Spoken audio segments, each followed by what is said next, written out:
I got a story for y'all. I literally just remembered it. It's a short story, for real this time. It's a real short story. Me and my girlfriend went out of town. We went to Tennessee. I asked my best friend to come and watch the house and feed my turtle. We were only gone for like 2 days, maybe. He came here one night and took a shower in the opposite room. He said when he got out of the shower, he slipped, he fell, hit his head. As soon as he opened his eyes, he saw an old lady looking at him like this. He said he jumped up, he closed his eyes. He was like, whoa, what the fuck? He said he kept his eyes closed the whole way out of the room. He came out the room. He said, I'm sorry. And he got dressed and he left the house. And he did not come back to my house until I came back into town. And then he had to come and tell me, like, what happened. And I was like, oh, that was my girlfriend's grandmother. And you don't announce yourself before you come in here. So she didn't know who you was. And she had to show herself to you. But that was just a little experience. It was funny. Glitch in the Matrix stories scare me because what is happening? I read this story and the writer swears that this story is 100% true. He said that it happened in the 90s when he was about 9. And he doesn't know if it's a glitch or a time slip, but he knows that whatever happened that night was so weird. And for the sake of the story, we're going to call him Ken. So Ken says that his sister would always tag him along if she had to go somewhere. This specific day, she had to go to the mall. So it was Ken, his sister, and his 2 cousins. They're on the highway, they're on the way to the mall, and they see this carnival, and he clearly remembers seeing the zipper. The zipper, if you guys don't know, is a ride that had cages that would spin. Very unsafe. Well, they see it. Ken's sister takes the exit, and Ken and his cousin are begging the sister to take them to the carnival. Well, Ken's sister is like, not right now. I have to go return whatever I have to return at the mall, but I promise after I will take you to the carnival. So he says that the sister took that exit, did the turnaround to go to the mall, was going to have to do the turnaround to come back to the carnival. They get to the mall, they get off, and Ken says that he can clearly remember smelling the elephant ears, the corn dogs, the popcorn, because the carnival was just right across the highway. He was so excited. So they go into the mall, and he says that they aren't in there for no more than half an hour. They come out, they go back into the sister's car, and the sister is starting to drive, doing the turnaround to take them back to that carnival. So they're driving, his sister is doing the turnaround, and there's nothing. No carnival. They're driving, they're looking on both sides of the road. The mall is on the other side of the highway, they can see it, and they're like, okay, what is going on? Like, the carnival was just here. The older cousin even made a comment and said, what the hell just happened? Did they just push a button and the whole carnival just disappeared underground, or what is going on? It wasn't like, oh, we saw the rides and we just kept going. He's like, no, the rides were on. The rides were going. You can hear kids. Like, it was an active carnival. You can smell the food. Like, there was an active carnival going on there. And he says that till this day, they remember this story in perfect detail. And neither of them can explain how any of this was possible. How they saw the carnival, 30 minutes later, they come back to go to the carnival and it's no longer there. Is this a glitch? Like, what do you guys think? I'm telling you, these Glitch in the Matrix stories, they freak me out. Trigger warning, I have found the creepiest paranormal story on Reddit. It's literally giving me shivers. Don't watch this alone, don't watch this in the dark, and definitely do not watch this in bed alone at night. This happened way back in 2002. My mum was living in Pakistan with my father. My mum got pregnant, and around the birth of my brother, they started looking for houses to rent. And they find this really big, beautiful house to rent, and it was suspiciously very cheap. My parents went to go meet the landlord, which turned out to be a young woman, but there was a catch, and this is why the house was so cheap to rent. Her mum was still living at the house, but she had her own separate living quarters. So there was a master bedroom with a bathroom attached with a separate entrance, and that's where her mum was living, and where they were going to live, where they were renting the place, that was completely separate. So they would hypothetically never really cross paths while living in the same building. Just to quickly note, this master bedroom was on the ground floor, and there was this door in the lounge room that led into this master bedroom, but it was bolted shut, so nobody can access or use that door. The only way to access this master bedroom was through the separate entrance. My parents agreed to move in with this older woman who was living in the master bedroom on the ground floor, bolted away, but this older woman, let's just call her F, she was not happy. She did not want the house to be rented out to anybody else, as she lived in this house her whole life and she wanted the whole house to herself, but her daughter rented it out anyways. This woman F, she was very old. She was in her 70s. She was very short. She had a hunchback. She had long, black, deformed nails. Her hair was short and uneven and was dyed multiple different colours but mostly grey. And she wore very heavy makeup, which probably wasn't very suitable for her age. In my mum's words, she looked like a witch and she was terrified of her. She also seemed and acted like a witch, like someone who did witchcraft, and she had terrible hygiene. So my mum was working as a lecturer at the time and she would come home in the evening around 5 p.m.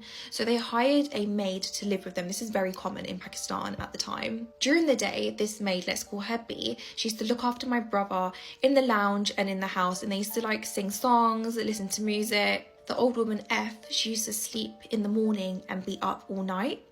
And during the morning or during the day, when she used to hear this music, she used to scream at B through the walls. But B, she was around 18, 20 years old. She was a young woman. She used to just take it lightly and just play with childish banter and just laugh at it at the time. B, the maid, she started to blast even more music and sing even more louder. This old woman F, she hated them. She wanted my mum and the maid out the house because she never wanted the house to be rented out in the first place. Maid and this old woman used to have so many arguments through the door and through the walls, but my mum never used to intervene because she was just terrified of this old woman. In the kitchen there was a window, and this window looked into the garage, so it was basically a window in the garage. Every time this old woman F left her room, she would be seen walking through the garage because the door was in the garage that led to her room and there was a window in the kitchen, so you can see every time she left and she went back in her room. One very late evening, the maid was just finishing up some chores in the kitchen. It was around 2 a.m.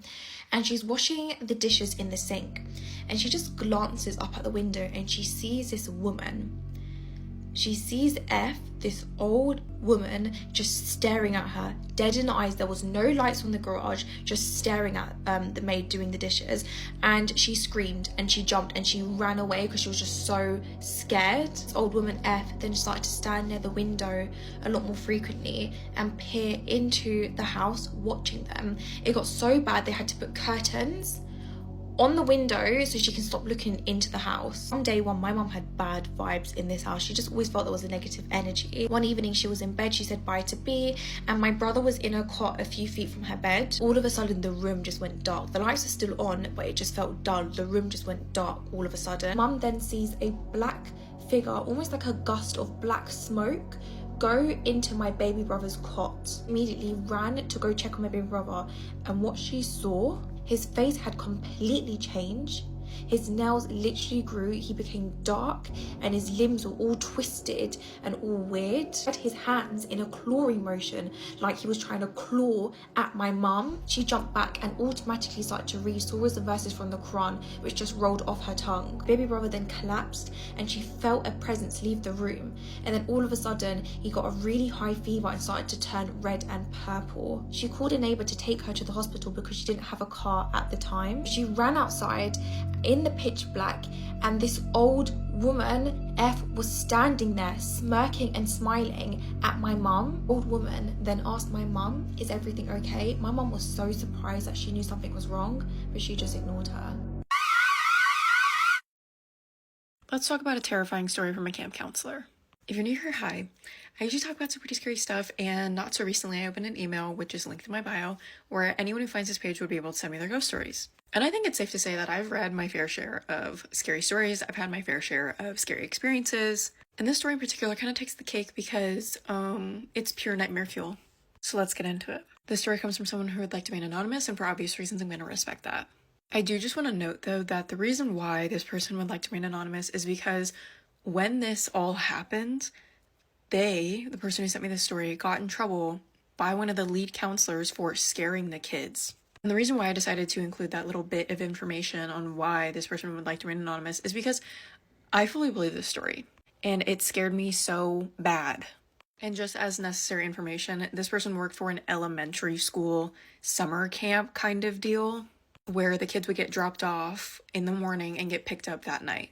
It's important to note that this campsite in particular is very old, like early 1900s, and another important fact, there are train tracks right next to this little camp, and trains still and do run frequently. And the person who did send me this did include that there are little ghost stories about this place and, little campfire stories, but nothing like this.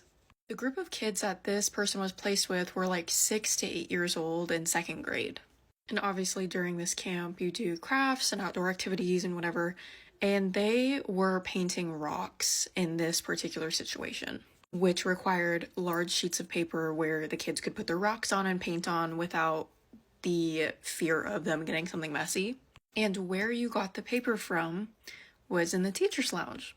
And I do have to explain the way that the teacher's lounge is set up, because there's a little storage closet with a hidden bathroom in it, and across the hall in the corner is this room full of like mechanical things and whatever that is always locked. So this person takes one of his students as a helper to gather the paper and the supplies for this project, and while they're in the teacher's lounge, this child says that he has to go to the bathroom. And instead of walking across the entire facility again to have him go to the bathroom, he just told him he could use a secret room, which was the bathroom in the teacher's lounge. And as he's showing this little kid where the bathroom is, out of the corner of his eye, the locked room is that much open.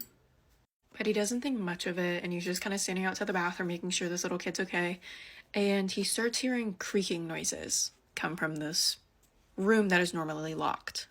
Doesn't think much of it until the light to this freaking room turns on. And at this point, he's like, who is over there? Because nobody has the key to that room. Nobody can get into that room. So how is the light shining into the teacher's lounge right now from this locked room that is miraculously unlocked? And as this all happens, the little boy comes out of the bathroom, and the person who sent me this email immediately grabs him and is like, shh, be quiet, because he doesn't know who's in the building with them. And mind you, this is a very secluded area. So this camp counselor kind of peeks his head out, sees the door is still open with the light on, grabs the kid's hand, and starts running out of this building. And as they're running, the door to this room slams shut so hard that the photos on the walls are shaking. They get outside, and he tells this little kid, go get another counselor, and he specifically says in the email that he wanted to know who was in the building with them, but he was not going to do it alone. And obviously this other counselor was really worried because there was a child running at her who is in sheer panic. Then the person who sent me this email is talking to this other counselor on what happened, and she's also curious, so they both go inside. At this point, the door is obviously now shut, but the light is still on and you can see it underneath the door. And as the person who sent me this email walks up to the door, he tries to open it. And this is where things get really scary. He says when he tried opening the door, he got a little bit open before the door slammed shut and someone locked it from the inside.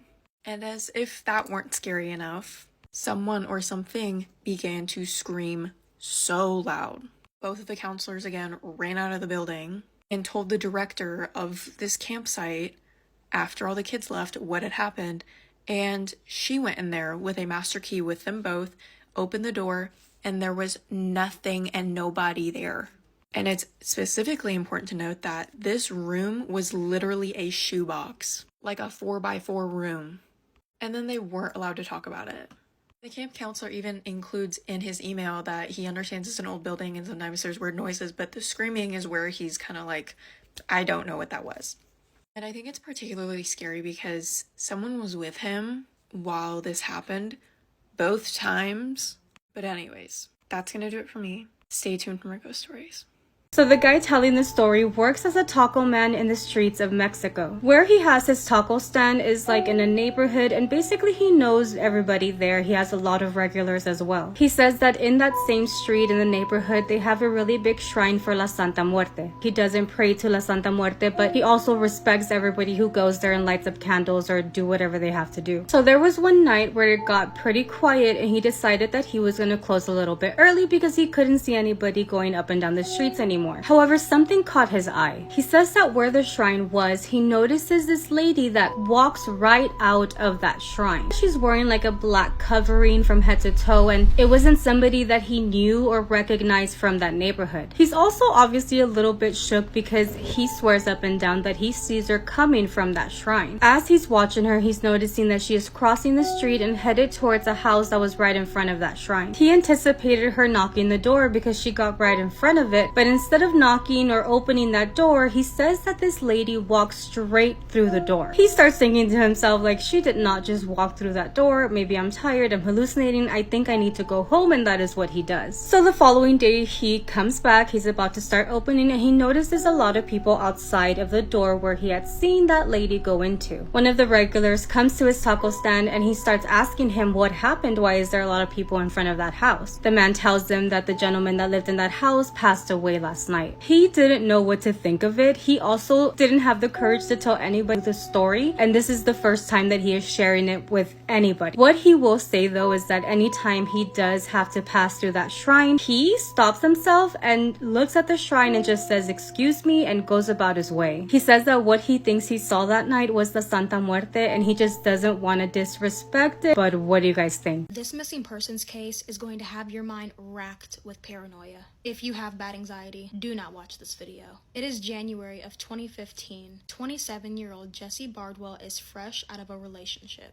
She is living her life independently and is having a hell of a time doing it. Jessie is the younger sister of Brandon Bardwell. They are inseparable from the time they are little, like best friends. At this time, Jessie is residing in Alabama, along with her father, Gary Bardwell. Gary says that his daughter Jessie is very independent and always has been, maybe a little too independent. It's now been a month since Jessie has ended her relationship, and everything seems to be going great, until Jessie makes a move that no one is expecting. She ups and moves from her small hometown in Alabama all the way to Richardson, Texas, 11 hours away. This worried her father, brother, and everyone close to her, because why would she do this? She didn't really seem to have a reason, and to their knowledge, she doesn't know anybody from Texas. She just upped and left. Jessie is now living in Richardson, Texas for 4 months, and her brother Brandon and father Gary finally find out why she moved down there in the first place. It was all over the love of a new boyfriend, Jason Lowe.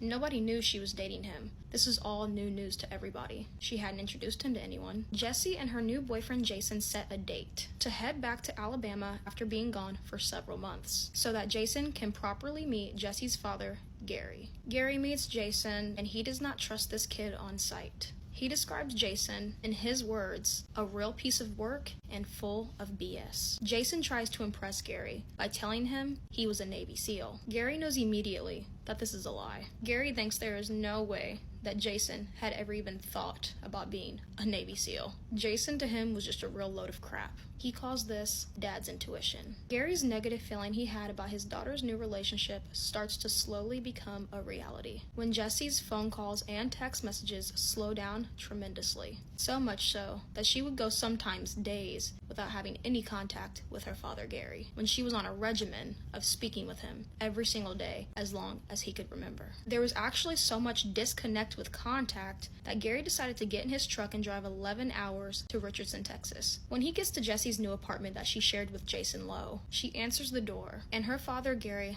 looks her straight in her face and says, "There's something seriously wrong with this guy," referring to her boyfriend. "You're not staying here. You're coming home with me." What Jessie says next, he'll never forget. "Daddy, there is nothing you could say or do to make me leave with you.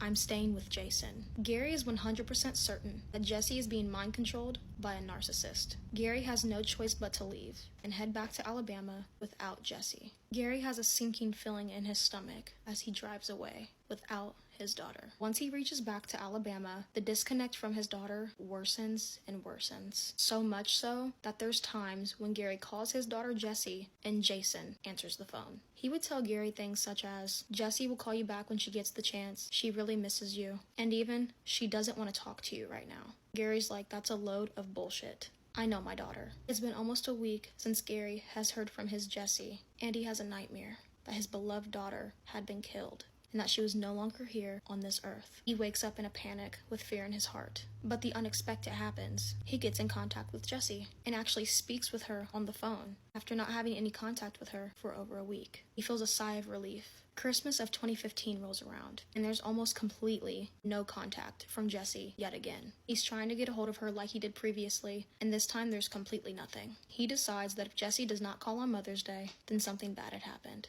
It's getting closer and closer to Mother's Day. Still no calls, no texts. It's now the morning of Mother's Day, and hour after hour passes. Then midnight hit, and Jessie never called to wish her mother a happy Mother's Day, and it blows up right then and there. Gary's worry turns into pure anger. Gary calls Jason one more time and says, "You need to let me know what's going on. You let me speak to my daughter now, or I'm coming back down there and there's going to be trouble." Jason responds to this with, "You better not come down here with an attitude." Gary's like, "Well, I'll see you tomorrow." He let him know Daddy was on the way. The phone call ends, and Gary immediately loads his truck up and drives the agonizing 11 hours back to Richardson, Texas. During this trip, he calls Jason 2 to 3 times, and each time he calls Jason, Jason gets angrier and angrier. He yells at Gary, "I don't know where she is. You need to take this up with her." As soon as Gary reaches the town that his daughter was residing in, he doesn't even bother speaking with Jason. He goes straight to the police department and files a missing persons report on Jessie Bardwell. Police go to Jason's apartment. He tells them that the last time he's seen Jessie, she was driving away in her Acura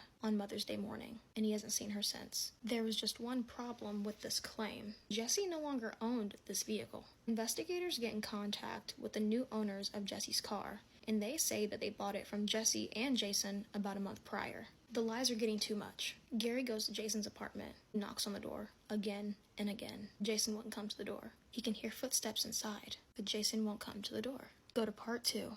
This is the creepiest foreshadowing in a case I've ever heard. Her daughter got arrested and she rang up the police station to check she was okay and laughed and said, "I'd hate to wake up to a morning report, girl lost somewhere with her head chopped off." It was September 2009 in Malibu, California. Trace Richardson, as you can see, was an absolutely stunning 24-year-old woman. She was intelligent, she had a degree in psychology, but she also had brains and beauty. She was a beauty pageant contestant. She worked as an intern for a forensic psychologist, and she was in a happy relationship with her girlfriend Tessa. She really did seem to have everything going for her, but on the evening of the 16th of September, she was acting incredibly strange. She arrived at a restaurant called Jeffrey's in Malibu, and the staff could kind of tell immediately as soon as she arrived that this was not somebody acting normal. They even started thinking maybe she was on some sort of substances. She was acting weird all night. She was alone at the restaurant, but she had kind of seen a group of people dining there and just sort of went over and introduced herself and just sort of sat with them. They had no idea who she was. She was then also unable to pay for her bill at the end of the meal, and this was really the catalyst to some devastating events. A worker from the restaurant called police and said that she was acting weird.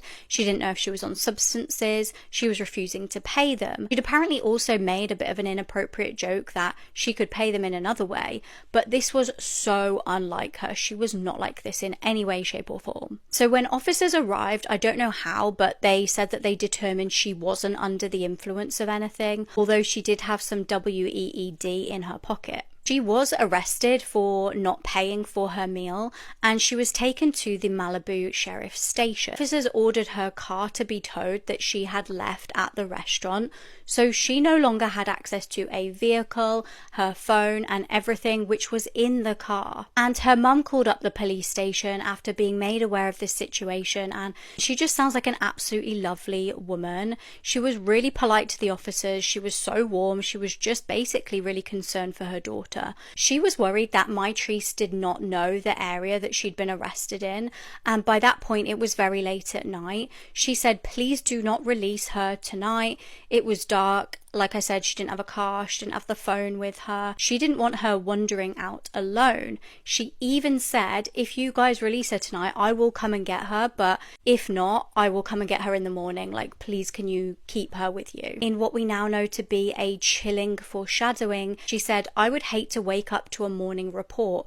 Girl lost somewhere with her head chopped off." She then even said to the officer, "I feel safe with her in custody. It's her being released that I'm worried about. It's crazy out here." Despite them promising they wouldn't release her until the morning, she was released very shortly after this conversation into the darkness just after midnight. She had no money, no phone, no car, and she basically didn't know where she was. Police got a call later that morning around 6:30 a.m. from a man reporting that he'd seen a woman just sort of like wandering on his property. This was seemingly Mitrice. She'd kind of gone onto his land and was lying down, and when he asked her out the window, "Are you okay?" she said that she was just lying down and resting. And this house was a hour 52 walk, or a 9-minute car ride according to Google Maps, from the police station, so it's not certain how she got there. But soon after that, she'd vanished again. And there were huge searches for the missing woman, but absolutely no sign of her was found.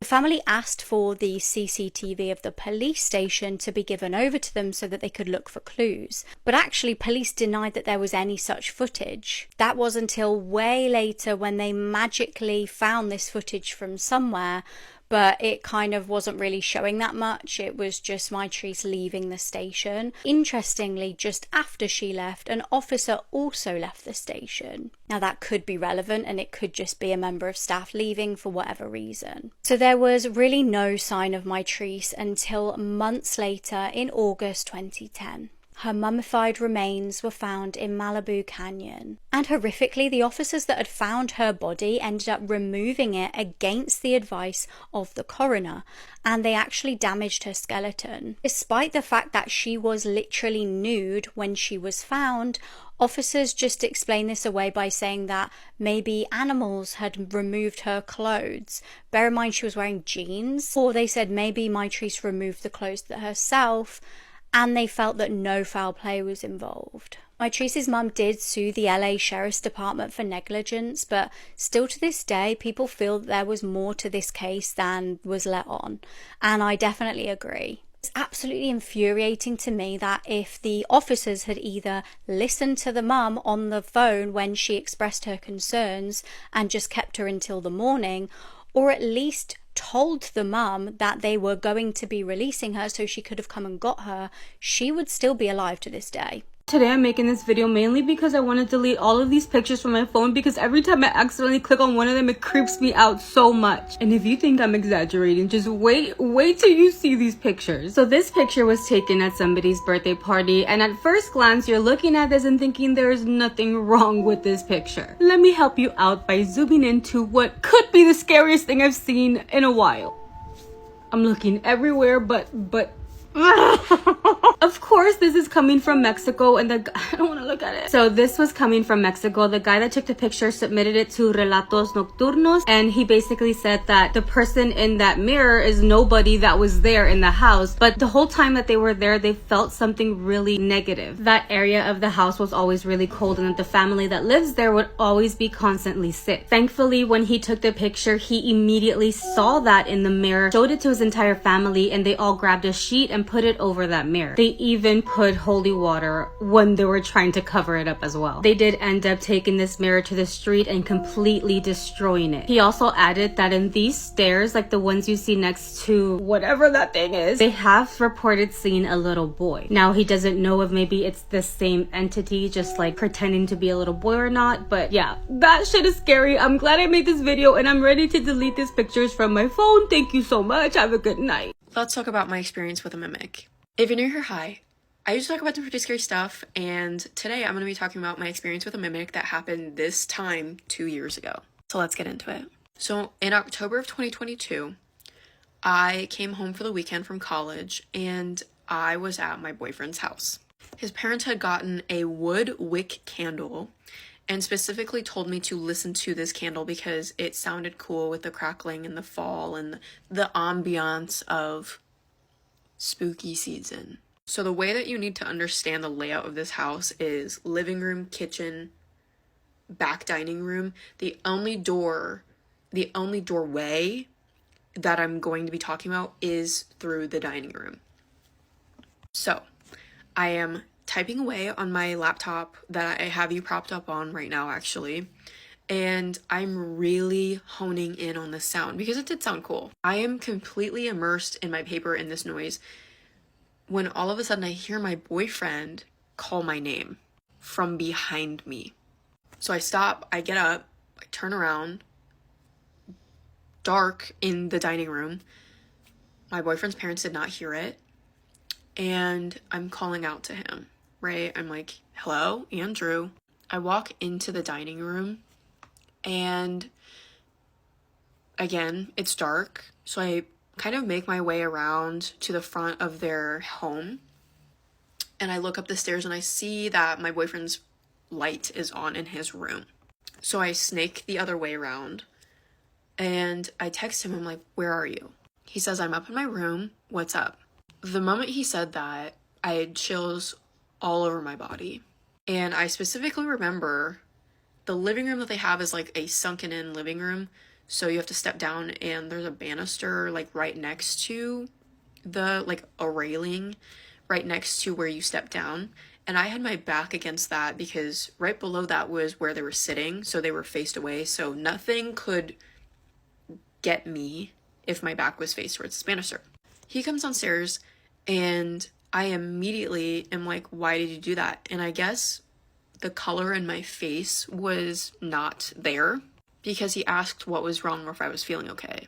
By that point, his parents had paused the TV, and I was telling them what had happened, and they said that they didn't hear it, and he wasn't trying to scare me or anything, so life went on. His family gets a dog in January of 2023. He is 10 years old, he's not a puppy, and I was out with my boyfriend one night. Mind you, I just wrote that complete situation out of my mind because I was like, you know what? Maybe I'm stressed out that I'm hearing stuff. I don't know. It had been an incredibly difficult semester, so that is what I wrote it off as. I'm out with my boyfriend, middle of winter. The next day we get to his house, and he had spent the night at my house, and his dad pulls me aside in private and was like, I heard it too. And by that point, I'm like, what are you talking about? Like, heard what? And he said, Andrew's voice. And immediately, again, I get chills because that was really scary. And he said the dog heard it too. So I immediately am like, what are you talking about? And then he tells me that last night he heard the door to the garage open and close, like Andrew had gotten home, and Andrew had slipped into the bathroom right next to the garage door and said something along the lines of like, hey, I'm home. And the dog got up and went to go investigate. And when he came back, Andrew's dad was like, it's weird, he's not out of the bathroom yet. He goes and checks, and the bathroom light is off and the door is open. He walks upstairs because he's like, maybe he just slipped out of the bathroom, goes upstairs to my boyfriend's room. He is not there. And as he's telling me this, I'm like, oh my gosh. Because I at that point, I knew I wasn't crazy. And we were joking about, like ghosts and whatever was there. Again, months had passed at this point, and his sister comes home to visit. And I don't remember how we got on the topic of the mimic that I was hearing and that his dad was hearing, but we somehow did in front of her, and she was like, I actually heard that too, and it wasn't Andrew's voice. And her story is, he walked me out, came back in, went straight to bed, and she heard someone walking on the main floor. She was in the basement, walking on the main floor, opening the fridge, shutting it, opened the basement door, and called down to her twice in my boyfriend's voice. And when she responded and there was no answer, she went to go investigate. The lights are off on the main floor. She goes up to my boyfriend's room, and he is sound asleep. So that was probably March of 2023, and none of us have heard it since. I don't know what it was. I don't know why it was there. And the fact that multiple people, that's the kicker, multiple people heard the same voice, and it was always my boyfriend's voice. So I don't know what it was. And quite honestly, after researching mimics and having people tell me not to interact with them, if I heard it again, and I think the entity that is doing that knows this now, I would probably freak out and not respond. But anyways, that's going to do it for me. Stay tuned for more ghost stories.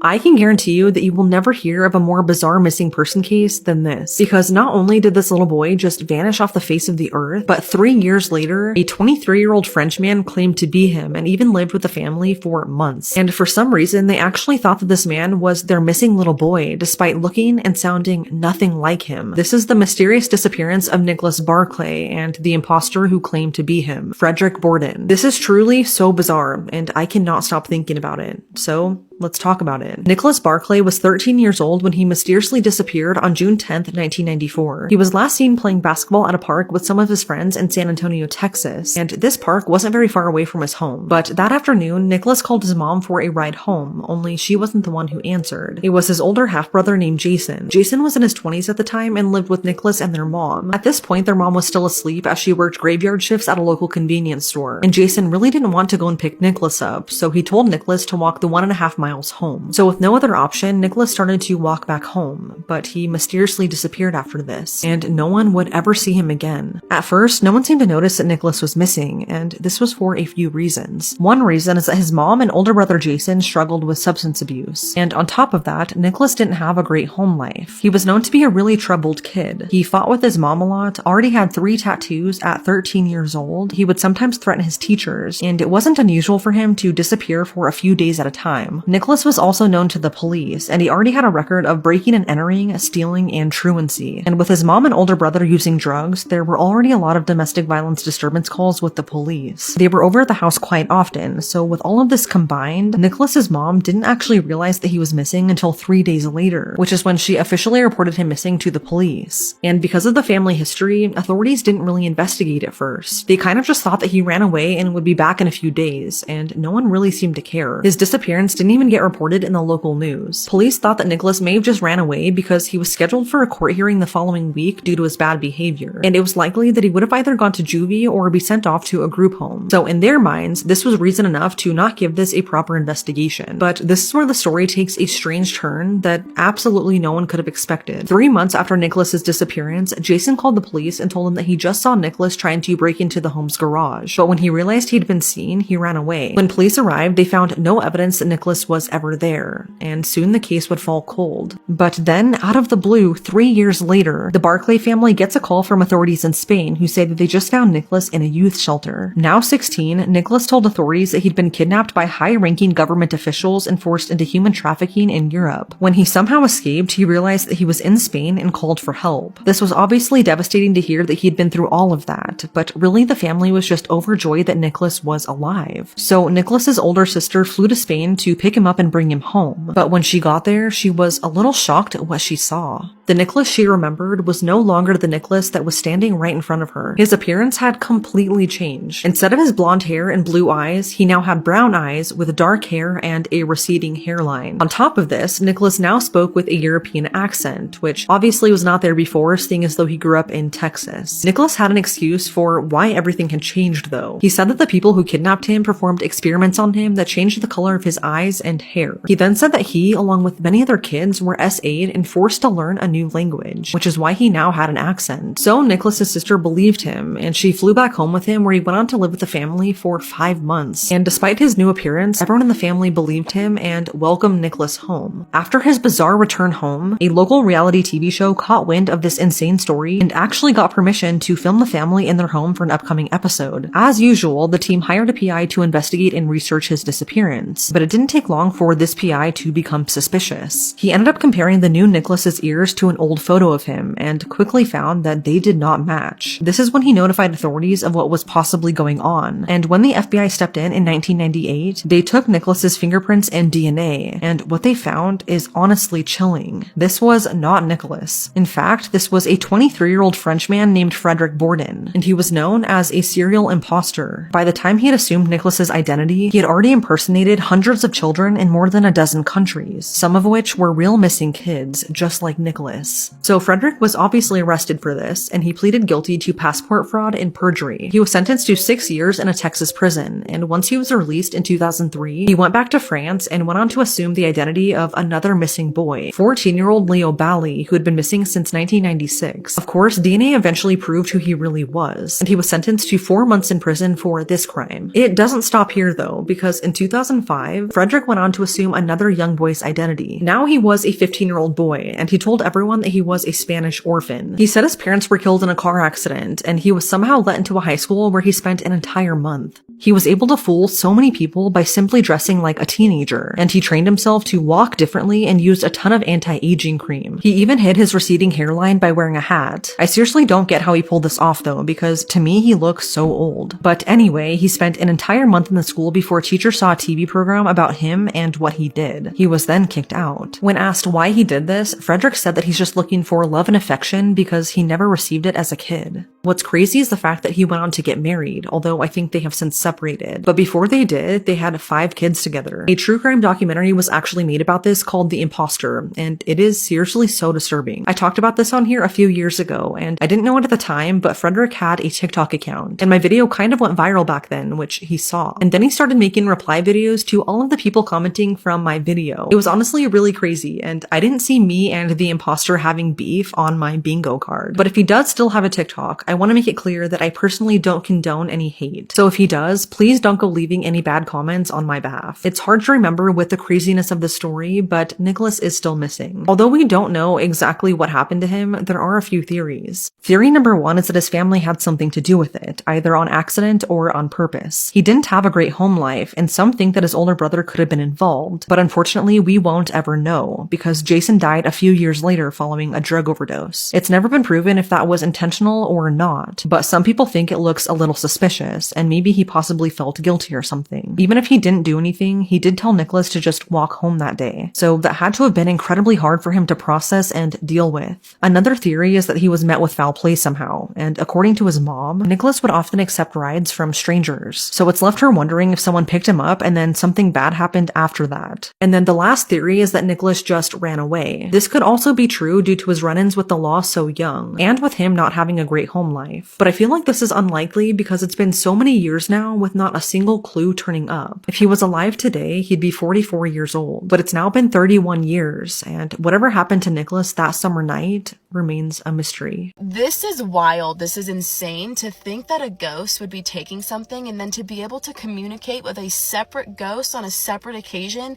and get the item back that was stolen. Stop it right now.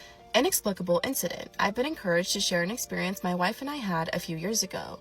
It's always haunted me because there's no logical explanation to it. I'm going to start off by confessing I am an atheist. I do not believe in ghosts and or the supernatural. I also don't believe in demons, angels, etc. My wife, however, does, and she was born a Christian, is still a believer, and while she doesn't go to church, her parents are active churchgoers, and from the time to time, we both attend for special occasions. Despite being an atheist, I'm not anti-religion.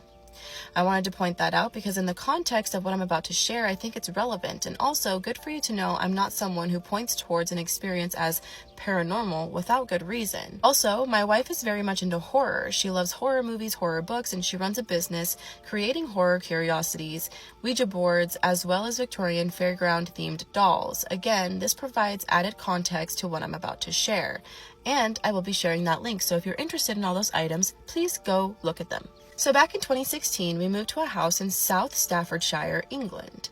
The house was roughly 100 years old at the time. A few weeks in, we started noticing bizarre things happening. We'd be sitting in the front room watching TV and we'd hear footsteps, or what sounded like footsteps, coming from upstairs. It was so loud that we would stop the TV or whatever we were doing, listening out, and we'd hear it again. I'd go and investigate, only to find there to be nothing and no one upstairs. Of course, it could only be floorboards creaking. That's the only logical conclusion. It's an old house. Floorboards are going to creak. Then we'd wake up and picture frames would be crooked. The lid of the bin would be loose or even off. Lights would be on. Again, you could argue there are logical explanations for all of these things. Anything could have caused a picture frame to move. Maybe one of us left the lid of the bin loose or not secure and leaving a light on without realizing it isn't uncommon. Then there were the night terrors. My wife would wake up in the middle of the night screaming, adamant she'd seen someone in the room or even floating above her head. But again, it could be argued that she was dreaming vividly, so much so that she was convinced it's all real. I could go on, but the point here is every paranormal-like activity in the house, there was always an argument to rationalize what was happening, and the likelihood is the logical explanation would be the accurate one. So here comes the inexplicable thing. In our dining room, we had an old-fashioned bureau, and on the bureau there was a sculpture of a hand.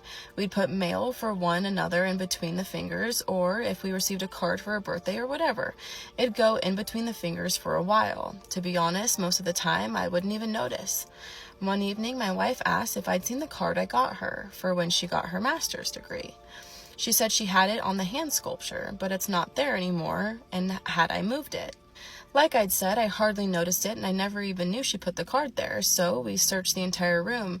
I even lifted the bureau so my wife could look underneath it. It was gone, nowhere to be seen. I joked, maybe the ghost took it. This became a running joke. Whenever anything happened, we'd blame it on the ghost. Anyway, we moved on and agreed the card would have showed up at some point. Weeks passed and nothing. The card wasn't anywhere to be seen. I'd even forgotten about it, so it's coming up to my wife's birthday. Part of her gift, being the horror obsessive that she is, I got us tickets to a ghost hunt at an old haunted pub. We've been to a few of these ghost hunts. Most of the time it's a load of nonsense, but it's a laugh and we meet some nice, if what, eccentric people there. Overall, it's a good experience, even if we're standing in the dark for most of the time calling out for a ghost that isn't really there. So we go to this ghost hunt. A few things go on, and then we're all split into groups and have to use a Ouija board. I'm dubious.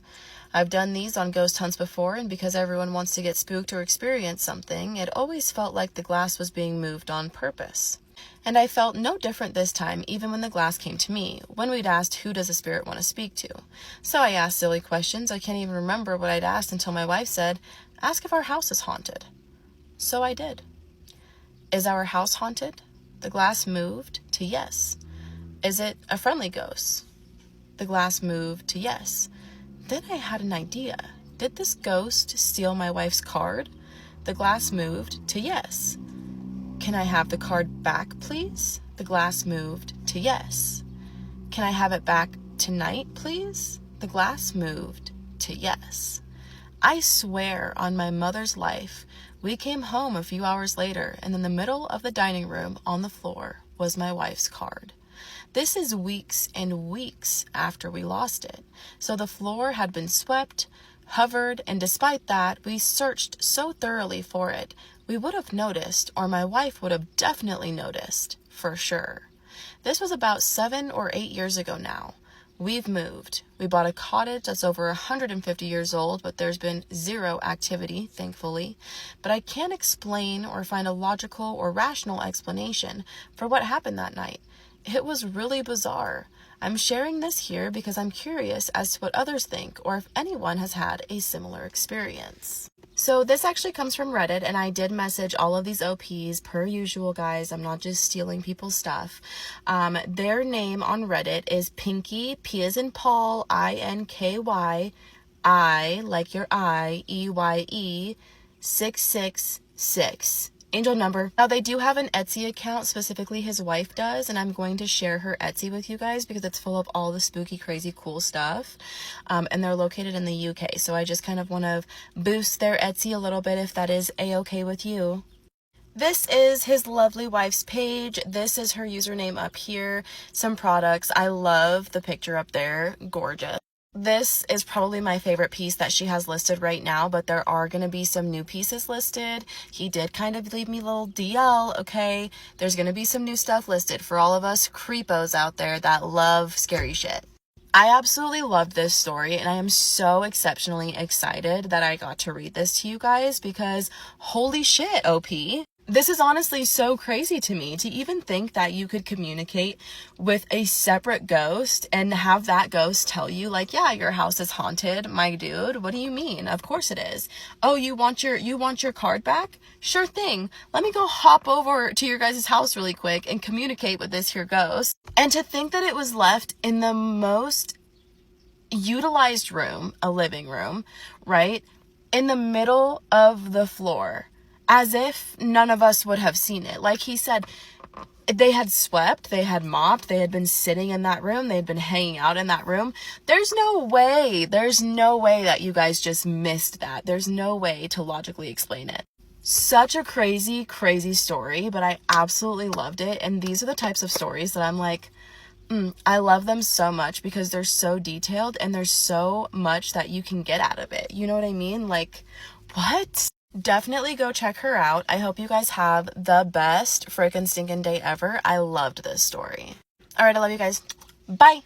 However, coined the phrase, "You can't make this stuff up," might have known the story of real-life boogeyman, Albert Fish.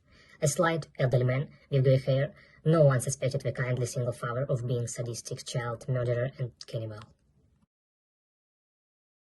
You heard the crowd first, tens of thousands of voices screaming, cheering, singing, and at the center of it all, Travis Scott. Travis Scott, a Houston-born artist who turned his music into a brand and his brand into a full-blown spectacle called Astroworld. Astroworld Festival came to life in 2018, and when Travis first created it, it was more than just a concert. It was meant to be an experience. Fast forward to November 5th of 2021, the third installment of the festival, and the first following what happened in the world in 2020. 2021's festival was supposed to be bigger, louder. It was sold out almost immediately. 50,000 people crammed into Houston's NRG Park, ready for an unforgettable night. The lineup had names such as SZA, Lil Baby, Don Toliver. And the general vibe of Astroworld was intense. It was high energy, it was chaotic, and it was meant to be because Travis Scott is known for his rager culture. Does he not call himself the Rage King or something like that? His concerts are wild, and they're meant to be wild and unpredictable. It feels like excitement teetering on the edge of danger. The people in the crowd, they mosh, they rage, they rush, and Travis wants that. He encourages it, he likes it because it's part of his brand. But what started as a night of celebration in November of 2021 would end in chaos, confusion, and tragedy. People went for the music and some of them never came back home. November 5th, 2021 was a Friday. The night Astroworld Festival was finally returning to Houston post-2020. The minute tickets dropped months ago, they had sold out within the hour. Over 100,000 people were expected to show up across the weekend, a literal city of fans, some flying in from across the country just to see Travis Scott. The plan was to allow 70,000 people for night one. Because the festival was originally supposed to be 2 nights back-to-back, but that number was reduced to 50,000 in the days leading up to the concert. However, allegedly around 5,000 people managed to sneak into the concert without tickets. The city of Houston and Harris County were involved in organizing security. More than 500 security staff and police officers were on site. I think the actual number was estimated to be around 530 police officers, more than double the amount who worked the 2019 festival. The concert organizers had 2 lengthy emergency plan documents prepared, one focused on dealing with the overall response to emergencies such as extreme weather conditions and the other one dealing with medical response. There was a main medical tent with 2 emergency room physicians, 6 registered nurses, 2 paramedics, and 9 emergency medical technicians. There were 30 cots, 12 tables, and 2 wheelchairs. The other smaller medical tents were positioned throughout the event. Outside of the venue, the Houston Fire Department had around 20 ambulances parked and ready in anticipation that they would be needed, although reportedly 62 ambulances in all would eventually respond to the event that night. But even with the preparations, concerns about the staff to guest ratio was a conversation that started weeks before the night of the concert. At around 3 to 5 a.m. in the early hours of the morning outside of NRG Park, fans were already lining up. At around 10 a.m., people began running in. Not walking, they were running. Running through the entrance, breaking through gates and pulling down barricades, knocking down metal detectors, and trampling all over each other with so much force. By 8:42 p.m., SZA had ended her performance at the second stage and Travis Scott was set to start at the main stage at 9 p.m. So the crowd rushed from the second stage to the first quickly and with so much force that people were pushing each other trying to get to the front.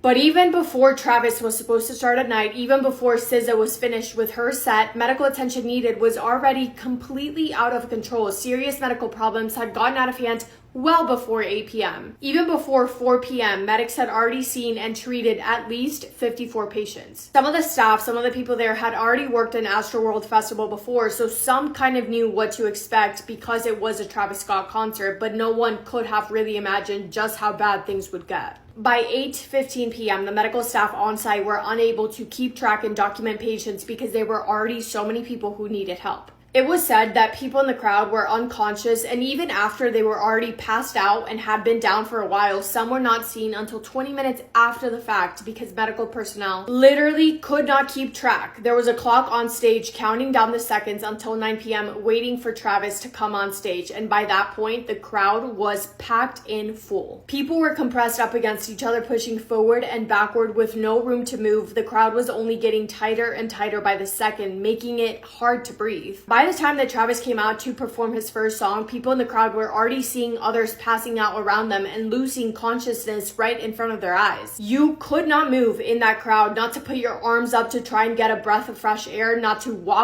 try to walk out of the crowd, not to move spots and trade with the person next to you to try and help them if they were having a hard time breathing. You literally could not move. One of the fans in the crowd remembers thinking to herself, whatever you do, do not fall down because you will not be able to get back up again. People started to panic, realizing that there was absolutely no getting out of there even if you wanted to. By 9:07 p.m., the first 911 call was received referencing to distress in the crowd. Around 9:24 p.m., Travis paused his music when he saw an ambulance trying to get across the crowd. He was saying, quote, "Somebody passed out right here," towards the front of the stage. It took more than 10 minutes for emergency services to even reach or see the person that they were trying to get to. And during that pause in the show, allegedly 2 staff members went up to Travis on stage and whispered something to him. In response, Travis looked at the crowd and said, quote, "Y'all know what you came to do," before the music started back up again. And Travis Scott told the tens of thousands of fans in front of him to, quote, "make the ground shake." By 9:38 p.m., the event was declared a mass casualty event. From every direction, people in the crowd had their arms raised, voices were cracking. You can hear the panic in their voice. In the videos that have been posted of people yelling for help at the top of their lungs, some were crying, others were pleading, yelling things such as, "Stop the show, people are passing away," and they were not exaggerating. In the thick of it, fans were lifting unconscious bodies above their heads, trying to pass them over safely over the barricades. Others were performing CPR on the ground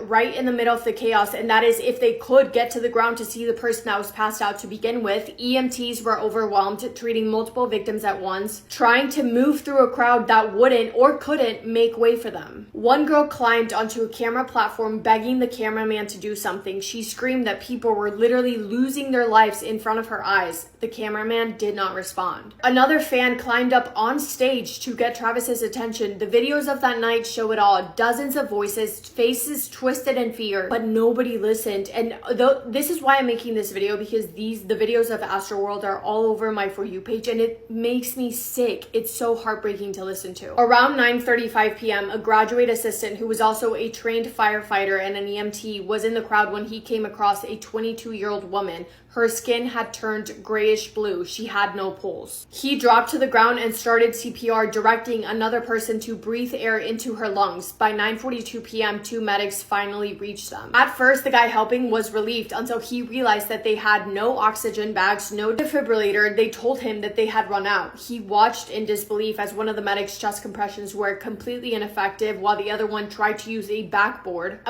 without any straps, mind you. They propped the girl up on a fence, and as they moved, the girl's limp body slid off the board and struck to the ground headfirst. She lost her life a few days later in the hospital. At 9:43 p.m., another victim's attorney confirmed that their client had been photographed inside of a medical tent, and you could see that her face was disfigured from being stepped on and trampled over by so many people in the crowd. She too would not survive. By the end of the night, 8 people were confirmed deceased, either on site or shortly after arrival at local hospitals. 2 additional victims passed away in the days that followed due to critical injuries. The people who tragically lost their lives were 21-year-old Axel Costa. He was a computer science major at Western Washington University. It was his first ever music festival. He had just turned 21 and had saved up enough money to go to Astroworld. He traveled to Houston to attend the concert all by himself. His father said he was shy, gentle, and full of potential. 27-year-old Danish Big. He was a devoted older brother who passed trying to protect his fiancée from being crushed. He had just recently gotten engaged, and in a caption, his brother wrote, quote, "You saved a life by giving your life. You put your fiance first and then yourself. You saved her. I hope you know that. I can't believe this, and I just wish that we didn't get separated. I'm in so much pain, brother. I wish I could have at least held you or talked to you. I'm all over the place, but no, you are never going to be forgotten. You have made such an impact in your short life. 14-year-old John Hilgert. He was a freshman at Memorial High School. He played football, loved sports, and was known for being kind and respectful. His mother described him as the sweetest and smartest young man. He was the youngest person to pass that night until Ezra. 9-year-old Ezra Blount. Ezra was the youngest victim. He was from Dallas and attended the festival with his father. They were separated in the crowd after his father passed out with Ezra still on his shoulders. Ezra was trampled and placed into a medically induced coma. He fought for days but passed away on November 14th, 2021. 22-year-old Barty Shahani. She was a senior at Texas A&M studying electronics system engineering. She had her whole life ahead of her. After being critically injured in the crowd, she was placed on a ventilator. She passed away on November 10th, just days before she was expected to graduate. 21-year-old Franco Patino. He was a University of Dayton student majoring in mechanical engineering. He was attending the festival with his best friend, Jacob, who also lost his life. Franco has been described as being the kind of guy who always wanted to help somebody. 20-year-old Jacob Juranek. He was a junior at Southern Illinois University studying art and media. He was celebrating his upcoming 21st birthday with his best friend Franco. He was creative, funny, and deeply loved by all of his family and friends. 23-year-old Rudy Pena. He was an inspiring model and a criminal justice major from Laredo, Texas. He traveled to Houston with his friends to see Travis Scott live. His family described him as generous, humble, and always putting others before himself. His sister Jennifer has said he was, quote, there for everybody. He loved to be close to his family and friends. He helped a lot. He was always smiling, end quote. 23-year-old Madison Jubisky. She was a vibrant, outgoing, beautiful girl from Houston, Texas, who loved fashion, her dog, and her family. She attended the festival with her younger brother, who was separated from her during the surge. Her friends remember her as joyful, bold, and full of life. And 16-year-old Brianna Rodriguez. Brianna was a beautiful high school student from Houston with a passion for dance. Her family described her as full of life, always smiling, and the kind of person who lit up every room she walked into. According to Travis Scott, he was not aware of what was happening in the crowd. He also claims that he never heard any of the fans crying out for help. Whether you believe that is true or not is up to you, but in my personal opinion, I find it really hard to believe that he didn't see what was happening right before his eyes. Because yeah, it was loud, yeah, there were bright lights on, but it wasn't one person or two or three or 10 or 20. It was so many people trying in so many different ways to get his attention, crawling on stage, begging him to stop the music so the crowd could separate. The show was cut early. Apparently someone notified Travis Scott that his set would be cut short, but did not specify why. But the event was declared a mass casualty event at 9:38 p.m. However, the show did not stop until closer to 10:15 p.m. By 2:13 a.m., officials had set up a reunification center for missing persons at the Wyndham Houston Hotel, trying to figure out who the victims were and starting to look for contact information for their loved ones.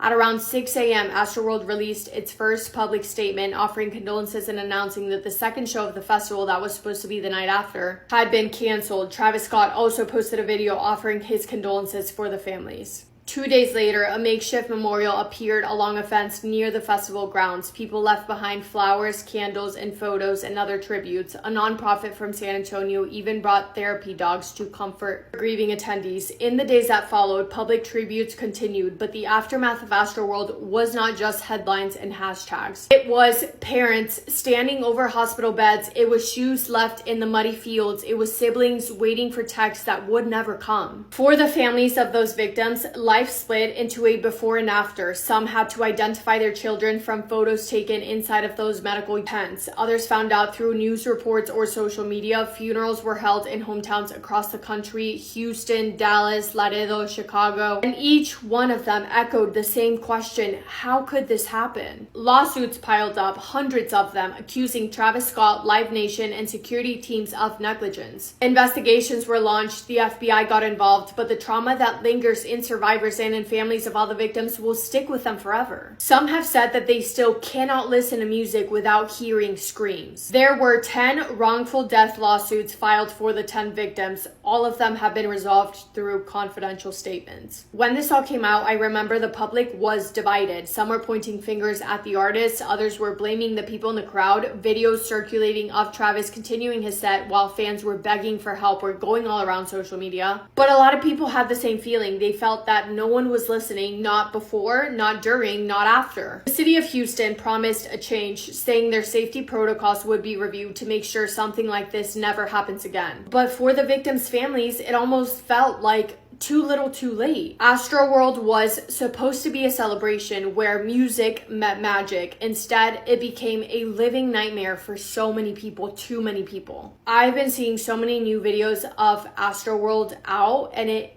sinks my heart, and I wanted to make this video to spread awareness but also to remember the victims. It's so terrible. But that is all I have for today's video. Thank you guys if you stuck to the very end of it for listening to this video. I love you guys so much. I hope you're having the best day. If not, go do something to make it the best day. Make somebody happy, and I will see you in my next video. Massive kiss on the forehead to every single one of you.